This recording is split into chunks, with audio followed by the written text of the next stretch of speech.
उपवासासाठी असो किंवा नैवेद्यासाठी मस्त चविष्ट दाटसर अशी साबुदाणा खीर कशी बनवायची हे आज आपण पाहणार आहोत। तुम्ही बघू शकताय काय सुरेख रंग आलाय या खीरीला। तर नमस्कार, मी प्रतीक्षा पुन्हा एकदा आपल्या सर्वांचं आपल्या लंबोदर किचनमध्ये मनापासून स्वागत करते।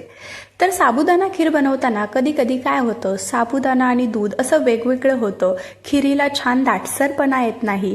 मग अशा वेळी काय करायचं, अशा छोट्या छोट्या टिप्स सोबत आज आपण दाटसर सुमधुर अशी साबुदाणा खीर कशी बनवायची हे पाहणार आहोत।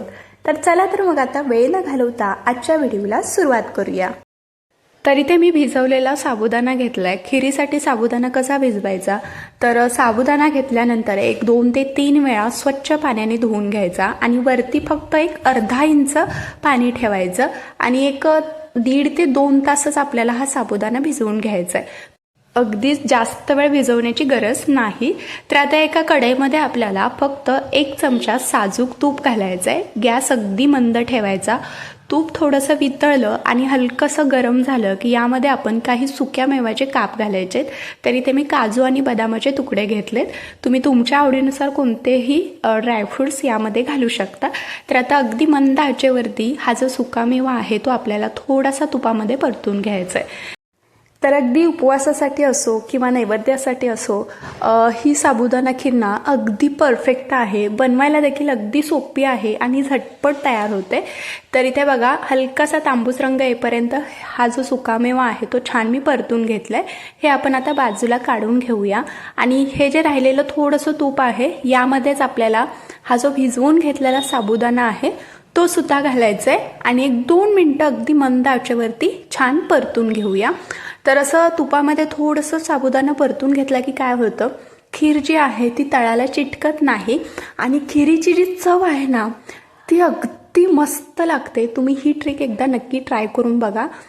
तर इथे मी 1-2 मिनिटं साबुदाणा परतून घेतलाय। आता यामध्ये आपल्याला घालायचंय दूध। तर इथे मी 1 लिटर दूध घेतलंय आणि हे आधीच मी उकळून घेतलेलं दूध उकळूनच घाला। म्हणजे काय होतं, जर तुम्ही थंड दूध घातलं उकळण्याच्या आधी तर दूध फाटण्याची सुद्धा शक्यता असते। त्यामुळे नेहमी खीर बनवताना दूध उकळूनच घालायचं। तर यामध्ये मी थोडंसं केसरच्या काड्या घालते, त्यामुळे खीरीला रंग सुंदर येतो आणि चव देखील अगदी अप्रतिम लागते। तर हे एकदा मिक्स करून घेऊया आणि अगदी लो मिडियम गॅसवरती याला एक उकळी काढून घ्यायची। तर इथे बघा, खिरीला छान अशी उकळी आली गेले। जसं उकळू लागलं तसं हा जो साबुदाणा आहे तो वरती तरंगू लागलाय, अगदी मोत्यासारखा दिसतोय। तर एकदा हे मिक्स करून घेऊ आणि ही जी कडेची मलाई आहे ती सुद्धा चमच्याने काढून घ्यायची आणि या खिरीमध्ये मिक्स करायची, म्हणजे अगदी मस्त चव येते आणि छान दाटसरपणा येतो। तर आता 4 ते 5 मिनिटं मंद आचेवरती खीर शिजवून घ्यायची। तर इथे बघा, 4 ते 5 मिनिटं झालेली आहेत। खिरीला रंग अगदी सुरेख आला गेलाय आणि हा जो साबुदाणा आहे तो वरती आलाय आणि अगदी छान मोत्यासारखा दिसतोय। याचाच अर्थ साबुदाणा परफेक्ट शिजला गेलाय।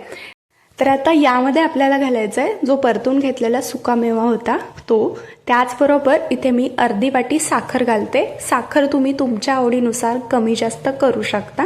तर मला थोडंसं गोड आवडतं म्हणून मी साखर थोडीशी जास्त घालते।